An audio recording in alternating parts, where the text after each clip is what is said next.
ਜਦੋਂ ਘਰ ਦੇ ਅੰਦਰ ਐਂਟਰ ਕਰਦੇ ਨੇ ਉਹ ਉਹਨਾਂ ਦੀ ਮਾਤਾ ਨੂੰ ਜ਼ਬਰਦਸਤੀ ਕਰਕੇ ਉਹਨਾਂ ਨਾਲ ਕੁੱਟਮਾਰ ਕਰਦੇ ਨੇ ਤੇ ਉਹਨਾਂ ਦਾ ਮੂੰਹ ਬੰਨ੍ਹ ਕੇ ਉਹਨਾਂ ਨੂੰ ਬੈੱਡ 'ਤੇ ਲਿਟਾ ਲੈਂਦੇ ਨੇ। ਉਹ ਉਹਨਾਂ ਦੇ ਜਿੰਨੇ ਲੋਕਰ ਹੁੰਦੇ ਨੇ ਜਿਹੜੇ ਲੋਕਰ ਦੇ ਵਿੱਚ ਉਹਨਾਂ ਦਾ ਸੋਨਾ, ਉਹਨਾਂ ਦੇ ਗਹਿਣੇ ਤੇ ਉਹਨਾਂ ਦੀ ਨਕਦੀ ਪਈ ਸੀ, ਉਹਨੂੰ ਇਕੱਠਾ ਕਰਕੇ ਇਹ ਦੋਵੇਂ ਘਰ 'ਚੋਂ ਫਰਾਰ ਹੋ ਜਾਂਦੇ ਨੇ। ਜਿਸਨੇ ਸਭ ਪਲੈਨਿੰਗ ਕੀਤੀ ਹੈ ਉਸਦਾ ਨਾਮ ਜਰਨੈਲ ਸਿੰਘ, ਜੋ ਕਿ ਇਹਨਾਂ ਦੇ ਘਰ 1 ਸਾਲ ਪਹਿਲਾਂ ਇਸਨੇ ਕਾਰਪੈਂਟਰ ਦਾ ਕੰਮ ਕੀਤਾ ਸੀ। ਦੂਸਰੇ ਦੋ ਦੋਸ਼ੀ ਜੋ ਘਰ ਦੇ ਵਿੱਚ ਐਂਟਰ ਕੀਤੇ ਨੇ ਉਹ ਇੱਕ ਸਰਜੀਤ ਸਿੰਘ ਸੋਨੂ, ਇਹ ਦੋ ਦੋਸ਼ੀ ਇਹਦੇ ਕਹਿਣ ਤੇ ਘਰ ਦੇ ਵਿੱਚ ਐਂਟਰ ਕੀਤੇ ਸੀ। ਇਹ ਤਿੰਨੇ ਜਾਣੇ ਮੋਟਰਸਾਈਕਲ ਤੇ ਸਵਾਰ ਹੋ ਕੇ ਆਏ ਸੀ।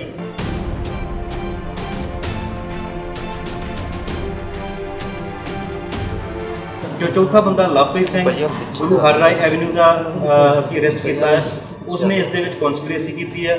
ਜੋ ਸਰਜੀਤ ਸੋਨੂ ਜੋ ਕਿ ਮਜੀਠਾ ਦਾ ਰਹਿਣ ਵਾਲਾ, ਉਸ ਨੂੰ ਮਨਾਉਣ ਵਾਲਾ ਇਹੀ ਹੈ।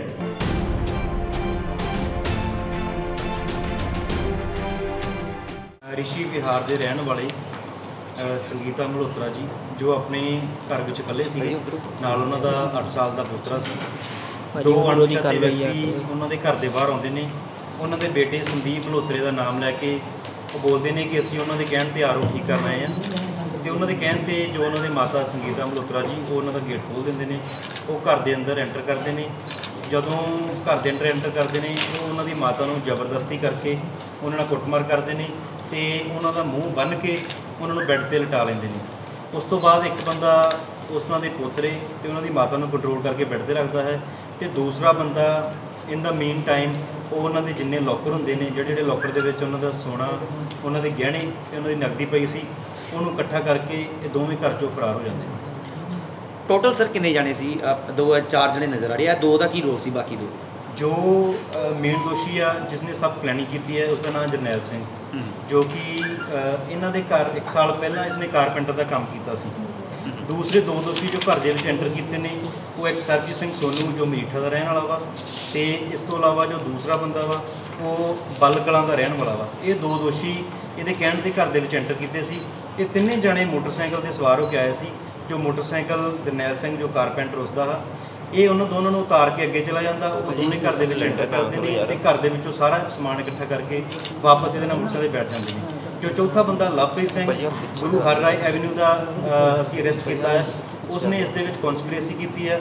ਜੋ ਸਰਜੀਤ ਸੋਨੂ ਜੋ ਕਿ ਮਜੀਠਾ ਦਾ ਰਹਿਣ ਵਾਲਾ, ਉਸ ਨੂੰ ਮਨਾਉਣ ਵਾਲਾ ਇਹੀ ਹੈ। ਜਰਨੈਲ ਸਿੰਘ ਨੂੰ ਪਹਿਲੀ ਵਾਰ ਸਰਬਜੀਤ ਹੋਣੀ ਮਿਲਾ ਤੇ ਜਿਸ ਨੂੰ ਕਿ ਲਵਪ੍ਰੀਤ ਸਿੰਘ ਨੇ ਮਿਲਾਇਆ। ਸੋ ਇਹ ਚਾਰੇ ਬੰਦੇ ਕਨਸਪੀਰੇਸੀ ਦੇ ਵਿੱਚ ਇਕੱਠੇ ਇਹਨਾਂ ਨੇ ਪਲਾਨ ਕਰਕੇ ਇਹ ਬਹੁਤ ਵੱਡੀ ਵਾਰਦਾਤ ਨੂੰ ਅੰਜਾਮ ਦਿੱਤਾ। ਅੱਛਾ, ਲੁੱਟ ਕਿੰਨੇ ਦੀ ਹੋਈ ਸੀ ਤਾਂ ਕਿੰਨਾ ਬਰਾਮਦ ਹੋਇਆ? ਪਰਿਵਾਰ ਦੇ ਕਹਿਣ ਦੇ ਮੁਤਾਬਕ ਜੋ ਉਹਨਾਂ ਨੇ ਬਿਆਨਾਂ ਦੇ ਵਿੱਚ ਲਿਖਵਾਇਆ ਸੀ, ਉਹਨਾਂ ਦੇ ਕਹਿਣ ਦੇ ਮੁਤਾਬਕ ਕੁਝ ਗਹਿਣੇ ਤੇ ਕੁਝ ਸੋਨਾ ਸੀ। ਉਸ ਤੋਂ ਬਾਅਦ ਜੋ ਤਰਤੀਮੇ ਬਿਆਨ ਦੇ ਵਿੱਚ ਜੋ ਉਹਨਾਂ ਨੇ ਸਾਨੂੰ ਲਿਸਟਾਂ ਪ੍ਰੋਵਾਈਡ ਕੀਤੀਆਂ, ਸੋ ਗੋਲਡ ਦੀ ਲਿਸਟਾਂ ਦਿੱਤੀਆਂ, ਤੇ ਉਹਨਾਂ ਦੇ ਕਹਿਣ ਦੇ ਮੁਤਾਬਕ ਉਹਨਾਂ ਦੇ ਘਰ ਕੈਸ਼ ਜੋ 3-4 ਲੱਖ ਦੇ ਕਰੀਬ ਚੋਰੀ ਹੋਇਆ ਸੀ, ਤੇ ਕਾਫੀ ਗਹਿਣੇ ਸੀ ਜਿਨ੍ਹਾਂ ਦੀ ਉਹਨਾਂ ਨੇ ਸਾਨੂੰ ਪੂਰੀ ਲਿਸਟ ਦਿੱਤੀ ਸੀ। ਹੁਣ ਅਸੀਂ ਚਾਰੇ ਦੋਸ਼ੀ ਅਰੈਸਟ ਕਰ ਚੁੱਕੇ ਹਾਂ। ਜੋ ਹਜੇ ਤੱਕ ਤਫਤੀਸ਼ ਦੇ ਵਿੱਚ ਆਇਆ, ਇਹਨਾਂ ਕੋਲੋਂ 528 ਗ੍ਰਾਮ ਦੇ ਕਰੀਬ ਗੋਲਡ, ਤੇ ਇਹਨਾਂ ਦੇ ਕਹਿਣ ਦੇ ਮੁਤਾਬਕ ਇਹਨਾਂ ਨੇ 40,000 ਰੁਪਇਆ ਘਰੋਂ ਲੁੱਟਿਆ, ਜਿਸ ਦੇ ਤਹਿਤ 15,000 ਦੀ ਰਿਕਵਰੀ ਇਹਨਾਂ ਕੋਲ ਹੋ ਗਈ ਹੈ, ਤੇ 20,000 ਦੀ ਰਿਕਵਰੀ ਇੱਕ ਬੰਦੇ ਨੇ ਬੈਂਕ ਦੇ ਵਿੱਚ ਜਮ੍ਹਾਂ ਕਰਾਈ ਹੈ, ਜੋ ਮੈਨੇਜਰ ਨਾਲ ਗੱਲ ਕਰਕੇ ਅਸੀਂ ਉਹਨੂੰ ਵਿਡਰਾਅ ਕਰਾਵਾਂਗੇ। ਸੋ ਹੁਣ ਤੱਕ ਇਹਨਾਂ ਕੋਲੋਂ 35,000 ਦੀ ਰਿਕਵਰੀ ਹੋ ਗਈ ਹੈ। ਇਹਨਾਂ ਦੇ ਕਹਿਣ ਦੇ ਮੁਤਾਬਕ ਇਹਨਾਂ ਨੇ 40,000 ਦੀ ਲੁੱਟ ਕੀਤੀ ਤੇ 5,000 ਹੁਣ ਤੱਕ ਖਰਚ। ਅੱਛਾ, ਇਹ ਲੁੱਟ ਕਰਦੇ ਕਿਉਂ? ਜਿਸ ਤਰ੍ਹਾਂ ਮਾਤਾ ਜੀ ਵੱਲੋਂ ਕਿਹਾ ਜਾਂਦਾ ਕਿ ਇਹ ਬਾਰ-ਬਾਰ ਕਹਿ ਰਹੇ ਕਿ ਨਸ਼ਾ ਕਰਨਾ ਸੀ, ਸਾਨੂੰ ਪੈਸੇ ਦਿਓ। ਕੀ ਇਹ ਨਸ਼ੇ ਦੀ ਪੂਰਤੀ ਵਾਸਤੇ ਕਰਦੇ ਸਰ? ਇਹ ਮੇਰੇ ਲਈ ਕਹਿਣਾ ਸਹੀ ਨਹੀਂ ਕਿ ਇਹਨੇ ਕਿਸ ਚੀਜ਼ ਵਾਸਤੇ ਲੁੱਟ ਕੀਤੀ ਆ, ਕਿਉਂਕਿ ਜੋ ਮੇਨ ਦੋਸ਼ੀ ਜਰਨੈਲ ਸਿੰਘ ਆ ਉਹ ਕਾਰਪੈਂਟਰ ਰਿਹਾ। 1 ਸਾਲ ਪਹਿਲਾਂ ਉਹਨੇ ਕੰਮ ਕੀਤਾ।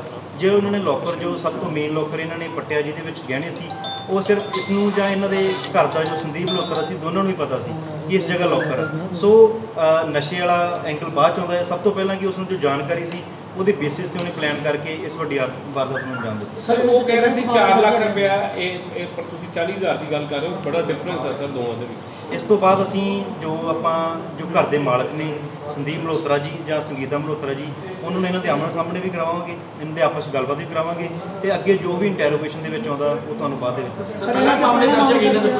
ਇਹਨਾਂ ਦੇ ਵਿੱਚੋਂ ਜਿਹੜੇ 2 ਜਰਨੈਲ ਸਿੰਘ ਤੇ ਸਰਬਜੀਤ ਸਿੰਘ ਆ, ਇਹਦੇ ਵਿੱਚ 2 ਜਾਣੇ ਸਰਬਜੀਤ ਸਿੰਘ ਤੇ ਲਵਪ੍ਰੀਤ ਸਿੰਘ, ਇਹਨਾਂ ਉੱਤੇ ਪਹਿਲਾਂ 3 ਸਨੈਚਿੰਗ ਦੇ ਪਰਚੇ ਵੀ ਨੇ, ਤੇ ਇਸ ਤੋਂ ਇਲਾਵਾ ਇੱਕ 420 ਦਾ ਇੱਕ ਜਾਣੇ ਦੀ। ਸੋ ਇਹਨਾਂ ਵਿੱਚੋਂ 2 ਡੈਡਡ ਕ੍ਰਿਮੀਨਲ ਵੀ ਨੇ, ਉਹਨਾਂ ਦੇ ਪਹਿਲਾਂ ਵੀ ਮੁਕੱਦਮੇ ਦਰਜ ਨੇ। ਸਰ ਜਿਹੜਾ ਇੱਕ ਕਾਰਪੈਂਟਰ ਸੀ ਇਹਦਾ ਫਸਟ ਕਰਾਈਮ ਹੈ ਜੀ? ਇਹਦਾ ਇਹ ਫਸਟ ਕ੍ਰਾਈਮ ਹੈ ਜੀ। ਰੀਜ਼ਨ ਕਿਉਂ ਕੀਤਾ ਨੇ? ਆਖਿਰਕਾਰ ਬਹੁਤ ਜਗ੍ਹਾ ਤੇ ਕਾਰਪੈਂਟਰ ਕੀਤਾ ਹੋਏਗਾ, ਪਰ ਇਸ ਘਰ 'ਚ ਕੀ ਕਿਉਂ ਇਹਨੂੰ ਸਪੈਸੀਫਿਕ ਇੱਦਾਂ ਲੱਗਾ? ਐਕਚੁਅਲ ਦੇ ਵਿੱਚ ਇਹਦਾ ਹੁਣ ਜੋ ਅਸੀਂ ਪਿਛਲਾ ਰਿਕਾਰਡ ਇਹਦਾ ਜਦੋਂ ਇਹਦਾ ਕੱਢਿਆ ਸੀ, ਇਹਨੇ ਇੱਕ ਮੋਟਰਸਾਈਕਲ ਵੀ ਕਿਸ਼ਤਾਂ ਤੇ ਲਿਆ ਹੋਇਆ ਹੈ।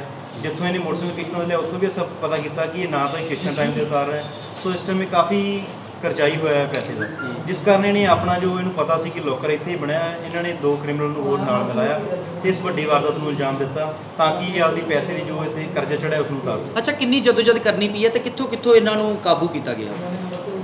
ਜੋ ਕਾਰਪੈਂਟਰ ਜਰਨੈਲ ਸਿੰਘ ਆ, ਇਹ ਇਸ ਤੋਂ ਬਾਅਦ ਸਾਰੇ ਸੋਨਾ ਲੈ ਕੇ ਜੰਮੂ ਭੱਜ ਗਿਆ ਸੀ। ਇਸ ਤੋਂ ਬਾਅਦ ਇਹਦਾ ਅਸੀਂ ਟੈਕਨੀਕਲ ਤੇ ਹੋਰ ਸਾਧਨਾਂ ਨਾਲ ਇਸ ਦਾ ਪਿੱਛਾ ਕੀਤਾ ਤੇ ਇਸ ਨੂੰ ਅਸੀਂ ਉਸ ਤੋਂ ਬਾਅਦ ਅਰੈਸਟ ਕੀਤਾ ਜੀ। ਸਰ, ਲੱਗਦਾ ਕਿ ਸੀਸੀਟੀਵੀ ਅੱਜ ਕੱਲ੍ਹ ਦੇ ਦੌਰ ਦੇ ਵਿੱਚ ਹਰ ਘਰ ਦੇ ਵਿੱਚ ਜ਼ਰੂਰੀ ਨੇ, ਕਿਉਂਕਿ ਜਿਸ ਤਰੀਕੇ ਦੇ ਨਾਲ ਇਹਨਾਂ ਨੇ ਕੀਤੇ ਘਟਨਾ ਨੂੰ ਅੰਜਾਮ ਦਿੱਤਾ, ਉਸ ਘਰ 'ਚ ਸੀਸੀਟੀਵੀ ਨਹੀਂ ਲੱਗੀ, ਇੱਥੋਂ ਤੱਕ ਕਿ ਮਹੱਲੇ ਵਿੱਚ ਵੀ ਨਹੀਂ ਸੀ ਲੱਗੀ। ਤੁਹਾਡੀ ਗੱਲ ਬਿਲਕੁਲ ਠੀਕ ਹੈ ਜੀ। ਅੱਜ ਕੱਲ੍ਹ ਜੇ ਆਪਾਂ ਕਿਸੇ ਬੰਦੇ ਨੂੰ ਐਜ਼ ਏ ਪੈਰਾ ਖੜਾ ਕਰਦੇ ਹਾਂ ਤਾਂ ਉਹ ਬੰਦਾ 8 ਘੰਟੇ ਡਿਊਟੀ ਕਰ ਸਕਦਾ, 10 ਘੰਟੇ ਕਰ ਸਕਦਾ, ਪਰ ਅਗਰ ਤੁਸੀਂ ਆਪਣੇ ਘਰ ਇੱਕ ਕੈਮਰਾ ਲਗਵਾ ਦਿੰਦੇ ਹੋ ਤਾਂ ਉਹ 24 ਘੰਟੇ ਲਗਾਤਾਰ ਡਿਊਟੀ ਕਰਦਾ। ਤੇ ਇਹਨਾਂ ਦੇ ਘਰ ਵੀ ਸਾਨੂੰ ਸਭ ਤੋਂ ਵੱਡੀ ਪ੍ਰੋਬਲਮ ਮੌਕੇ ਤੇ ਇਹੀ ਆਈ ਕਿ ਸਾਨੂੰ ਇਹ ਨਹੀਂ ਕਨਫਰਮ ਹੋ ਰਿਹਾ ਸੀ ਕਿ ਕਿੰਨੇ ਬੰਦੇ ਐਂਟਰ ਕੀਤੇ ਆ, ਕਿੰਨੇ ਬੰਦੇ ਬਾਹਰ ਖੜੇ ਸੀ, ਕਿਹੜੇ ਵਹੀਕਲ ਤੇ ਆਏ। ਜੇ ਉੱਥੇ ਕੈਮਰਾ ਹੁੰਦਾ ਅਸੀਂ ਇਸ ਚੀਜ਼ ਨੂੰ ਹੋਰ ਜਲਦੀ ਤੋਂ ਜਲਦੀ ਇਸ ਚੀਜ਼ ਨੂੰ ਇਨਵੈਸਟੀਗੇਟ ਕਰਕੇ ਇਸ ਨੂੰ ਕਰੈਕ ਕਰ ਸਕਦੇ ਸੀ। ਸੋ ਮੈਂ ਸਾਰੇ ਲੋਕਾਂ ਨੂੰ ਇਹੀ ਤਜਵੀਜ਼ ਕਰੂੰਗਾ ਕਿ ਤੁਸੀਂ ਆਪਣੇ ਘਰ ਦੇ ਬਾਹਰ ਇੱਕ ਇੱਕ ਦੋ ਆਪਣੀ ਖੁਦ ਦੀ ਨਿਗਰਾਨੀ ਵਾਸਤੇ, ਖੁਦ ਦੀ ਸੇਫਟੀ ਵਾਸਤੇ ਕੈਮਰੇ ਜ਼ਰੂਰ ਲਗਾਓ। ਇਹ ਛੋਟੀ ਜਿਹੀ ਇਨਵੈਸਟਮੈਂਟ ਆ, ਬਟ ਲੌਂਗ ਟਰਮ ਦੇ ਵਿੱਚ ਜਦੋਂ ਤੁਹਾਨੂੰ ਇਸ ਚੀਜ਼ ਦਾ ਫਾਇਦਾ ਹੋਊਗਾ ਤੁਹਾਨੂੰ ਫੇਰ ਪਤਾ ਲੱਗੂਗਾ ਕਿ ਇਹ ਇਨਵੈਸਟਮੈਂਟ ਛੋਟੀ ਜਿਹੀ ਕਰਕੇ ਤੁਹਾਡਾ ਕਿੰਨਾ ਬਚਾਅ ਹੋ ਸਕਦਾ। ਸਰ, ਇਹ ਜਿਹੜੇ ਦੋਸ਼ੀ ਨੇ ਸਾਰੇ ਜਾਣੇ ਹੁਣੀ ਮਿਲੇ ਆ ਕਿ ਬੈਕਗ੍ਰਾਉਂਡ ਵੀ ਇਹਨਾਂ ਦੀ ਇਕੱਠੀ ਆ, ਪਹਿਲਾਂ ਵੀ ਦੋਸ਼ ਰਹੇ ਜਾਂ ਹੁਣ ਸਿਰਫ ਚੋਰੀ ਦੇ ਵੇਲੇ ਇਹ ਕੰਮ ਹੋਇਆ? ਜੋ ਮੇਨ ਦੋਸ਼ੀ ਜਰਨੈਲ ਸਿੰਘ ਆ ਉਸ ਨੂੰ ਪਹਿਲਾਂ 2 ਦੋਸ਼ੀ ਪਹਿਲਾਂ ਹੀ ਜਾਣਦੇ ਸੀ। ਦੋਨੋਂ ਦੋਸ਼ੀ ਇਹਦੇ ਨਾਲ ਲੱਕੜ ਦਾ ਕੰਮ ਕਰਦੇ ਸੀ, ਬਟ ਜੋ ਲਵਪ੍ਰੀਤ ਸਿੰਘ ਨੇ ਸਰਜੀਤ ਸੋਨੂ ਜੋ ਕਿ ਮਜੀਠਾ ਦਾ ਰਹਿਣ ਵਾਲਾ, ਉਹਨੂੰ ਪਹਿਲੀ ਵਾਰ ਮਿਲਾਇਆ ਹੈ ਉਹ ਸਿਰਫ ਵਾਰਦਾਤ ਕਰਨ ਵਾਸਤੇ। ਸਰ, ਡਿਊਰਿੰਗ ਇਨਵੈਸਟੀਗੇਸ਼ਨ ਹੋਰ ਵੀ ਖੁਲਾਸੇ ਹੋਣ ਦੀ ਸੰਭਾਵਨਾ?